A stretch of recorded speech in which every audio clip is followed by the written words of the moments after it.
Friends, आपके अपने YouTube channel प्रकाश Rawal health में आपका स्वागत है। बिजनेस में हर चीज एक ही बार होती है। अगला बिल गेट्स ऑपरेटिंग सिस्टम नहीं बनाएगा, अगला लैरी पेज या सर्गे ब्रिन सर्च इंजन नहीं बनाएंगे और अगला mark Zuckerberg social network site नहीं बनाएगा। अगर आप इन लोगों को कॉपी कर रहे हैं तो आप इनसे कुछ नहीं सीख रहे। दोस्तों, आज हम देखेंगे कि किस टाइप का बिजनेस बनाना ज्यादा बेनिफिशियल है। क्या एग्जिस्टिंग बिजनेसेस को कॉपी और इम्प्रूव करके नया बिजनेस बनाना चाहिए या कम्प्लीटली डिफरेंट बिजनेस बना के मोनोपोली को एंजॉय करना चाहिए। अगर आप एक टाइप राइटर लेते हैं और 1000 टाइप राइटर दुनिया में बेच देते हैं तो आप 1 से n जा रहे हैं। इसे हम ग्लोबलाइजेशन भी कहते हैं। चाइना एक प्रैक्टिकल एग्जांपल है ग्लोबलाइजेशन का, जिसका काम है डेवलप्ड वर्ल्ड की हर सक्सेसफुल चीज को कॉपी करना। लेकिन अगर आप बैलगाड़ी के जमाने में कार बना देते हैं तो आप 0 से 1 गए हैं, या कार के जमाने में एरोप्लेन बनाते हैं, टेलीफोन के जमाने में मोबाइल बनाते हैं, टाइप राइटर के जमाने में कंप्यूटर बनाते हैं, इन सब केसेस में आप 0 से 1 गए हैं। इसे हम टेक्नोलॉजी भी कहते हैं और अमेरिका इसका परफेक्ट एग्जाम्पल है, जिसका काम है नई नई इनोवेशंस करना और दुनिया में कोई नई चीज लेके आना। पीटर थिल कहते हैं कि हमें हमेशा 0 से 1 जाने की कोशिश करनी चाहिए, क्योंकि ऐसी कंपनीज मोनोपोली एंजॉय करती हैं, क्योंकि उसे कंपटीशन की वजह से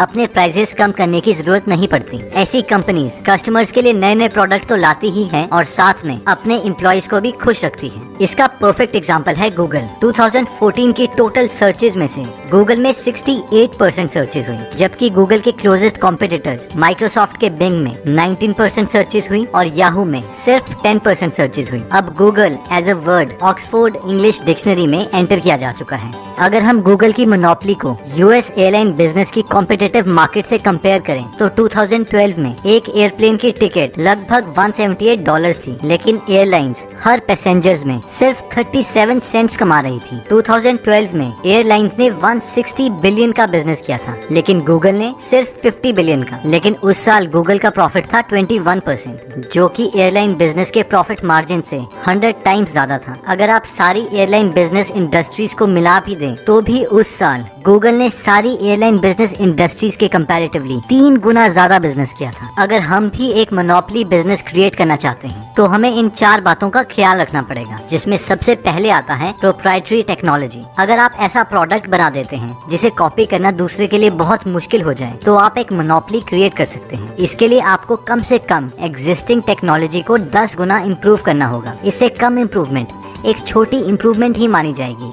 और इजीली कॉपी भी की जा सकती है। जब 1995 में Amazon लॉन्च हुआ था तब वो दुनिया का सबसे बड़ा बुक स्टोर माना जाता था, क्योंकि अगर आप उसे किसी और बुक स्टोर के साथ कंपेयर करते हैं तो ज्यादा से ज्यादा वो 1 लाख डिफरेंट बुक्स अपने पास रख सकते थे। लेकिन Amazon सिर्फ सप्लायर से बुक की लिस्ट ही लेता था और बुक सिर्फ तभी खरीदता था जब कस्टमर से ऑर्डर मिलता, और इसकी वजह से Amazon ने एक मोनोपोली क्रिएट कर दी। दूसरा आता है नेटवर्क इफेक्ट। अगर आप अपने प्रोडक्ट में नेटवर्क इफेक्ट यूज करते हैं तो आपके कस्टमर के लिए आपके प्रोडक्ट को कभी भी छोड़ना मुश्किल हो जाएगा। अगर आपका कोई भी फ्रेंड फेसबुक पर ना हो तो बहुत कम चांसेस है कि आप भी फेसबुक को यूज करेंगे, और क्योंकि आज आपका हर फ्रेंड फेसबुक यूज करता है तो आपको भी फेसबुक ही यूज करना पड़ेगा, क्योंकि अगर आप कोई और सोशल साइट यूज करते हैं तो आपके दोस्त आपको पागल समझेंगे। थर्ड आता है इकोनॉमीज ऑफ स्केल। एक बहुत ही स्ट्रॉन्ग मोनोपोली बिजनेस क्रिएट किया जा सकता है अगर आप अपने बिजनेस को स्केल कर सकते हैं। कई बिजनेस को स्केल करना बहुत मुश्किल है। मान लीजिए कि आप योगा क्लासेस देते हैं तो आप लिमिटेड कस्टमर्स को ही सर्व कर पाएंगे, चाहे आप ज्यादा योगा इंस्ट्रक्टर्स को भी हायर कर लें, अपने ज्यादा इंस्टीट्यूट्स भी खोल लें। लेकिन सॉफ्टवेयर स्टार्टअप्स को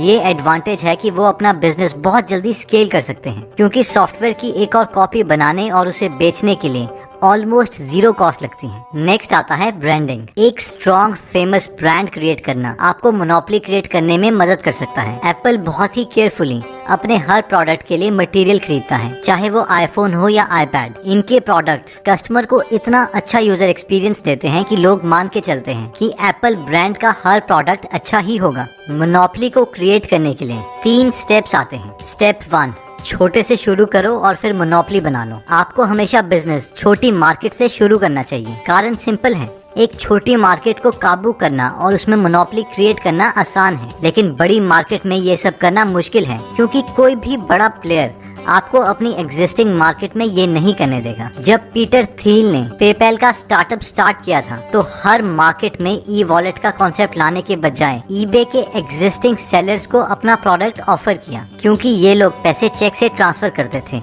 और इसके लिए इन्हें बहुत ज्यादा टाइम लग जाता था। और क्योंकि ये मार्केट बड़े प्लेयर्स के लिए बहुत छोटी थी, इसीलिए इस मार्केट में कोई ध्यान नहीं दे रहा था और 3 महीने के अंदर पेपैल ने इस मार्केट को डोमिनेट कर दिया। स्टेप 2, अपने बिजनेस को स्केल करना। जैसे ही आप छोटी मार्केट को डोमिनेट कर दो, फिर आप धीरे धीरे दूसरी रिलेटेड मार्केट्स को डोमिनेट कर सकते हो।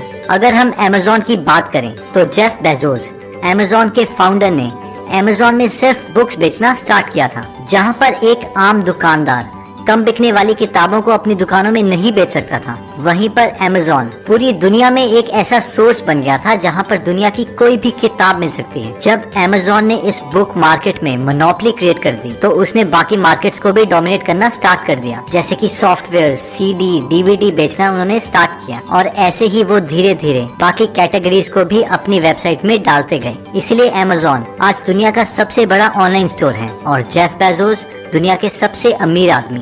स्टेप 3, शुरू में कभी भी किसी बड़े बिजनेस को डिसरप्ट ना करें। स्टार्टअप्स के पास इतनी फंडिंग नहीं होती है कि वो एक बड़ी कंपनी को चैलेंज करके उससे कम्पीट कर सकें। अगर आप ये गलती करते हैं तो बहुत ही जल्द आप बिजनेस से बाहर हो सकते हैं। नेक्स्ट आता है टीम। शुरू की गलतियों को सुधारना बहुत मुश्किल है।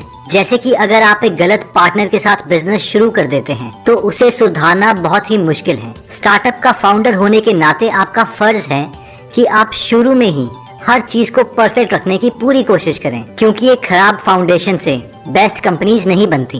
एक को फाउंडर को चूज करना एक शादी की तरह है और आपका आपके पार्टनर के साथ कोई भी मतभेद एक डाइवोर्स की तरह है। पीटर बताते हैं कि ल्यूक, जो कि एक बहुत अच्छे बिजनेसमैन थे और पेपैल के वक्त उनके को फाउंडर थे, ल्यूक ने पेपैल से पहले किसी और के साथ एक स्टार्टअप खोला था जिसमें पीटर ने भी इन्वेस्ट किया था। ल्यूक और ल्यूक के को फाउंडर में हमेशा मिसअंडरस्टैंडिंग रहती थी, जिसकी वजह से ल्यूक की कंपनी बंद हो गई और पीटर को अपनी पहली इन्वेस्टमेंट में लॉस हो गया। इसीलिए पीटर कहते हैं कि अब जब भी मैं किसी नई कंपनी में इन्वेस्ट करता हूँ तो मैं ये जरूर देखता हूँ कि कंपनी के फाउंडर्स में कितनी बॉन्डिंग है। पीटर कहते हैं कि आप जिसको भी अपने स्टार्टअप में इन्वॉल्व करें, ये कोशिश करें कि वो फुल टाइम आपके साथ काम कर रहे हैं। हो सकता है कि कभी आपको ये रूल तोड़ना पड़े और अकाउंटेंट्स या लॉयर्स को पार्ट टाइम हायर करना पड़े, but as a general rule जिस इंसान को आपकी कंपनी से रेगुलर सैलरी नहीं मिल रही है वो आपके साथ मिसअलाइंड है। ऐसे लोग आपको कंपनी का फ्यूचर बनाने में मदद नहीं करेंगे। इवन कि आपके कलीग्स, आपके एम्प्लॉइज, आपके को फाउंडर्स सब एक ही जगह पर होने चाहिए हर रोज। पीटर बताते हैं कि उन्होंने पेपैल के लिए बेस्ट टीम बनाई थी। पेपैल की टीम में उनके साथ थे इलॉन मस्क, जिन्होंने बाद में स्पेसएक्स और टेस्ला मोटर्स बनाई। इसके अलावा उनके साथ थे रीड हॉफमैन, जिन्होंने लिंक्डइन को फाउंड किया, Steve Chen, Chad Hurley and Jawed Karim, जिन्होंने यूट्यूब बनाई, जेरेमी स्टॉपलमैन और रसल साइमंस, जिन्होंने येल्प बनाई, डेविड सैक्स, जिन्होंने यैमर बनाई और थील ने खुद पैलेंटीर बनाई। आज इनमें से हर एक कंपनीज की इंडिविजुअल वर्थ $1 बिलियन से ज्यादा है। दोस्तों, इस बुक में बहुत ज्यादा वैल्यू है। कमेंट सेक्शन में आप बता सकते हैं कि आप नेक्स्ट वीडियो किस टॉपिक पर चाहते हैं, ताकि हमें भी फीडबैक मिले और उसी टॉपिक्स को हम कवर करें। इस चैनल को जरूर सब्सक्राइब कर लीजिए और बेल का बटन दबा दीजिए, ताकि आप ऐसी नॉलेजेबल वीडियोस कभी मिस ना करें। और इस वीडियो को लाइक जरूर कीजिएगा ताकि हमारा कॉन्फिडेंस बढ़े। दोस्तों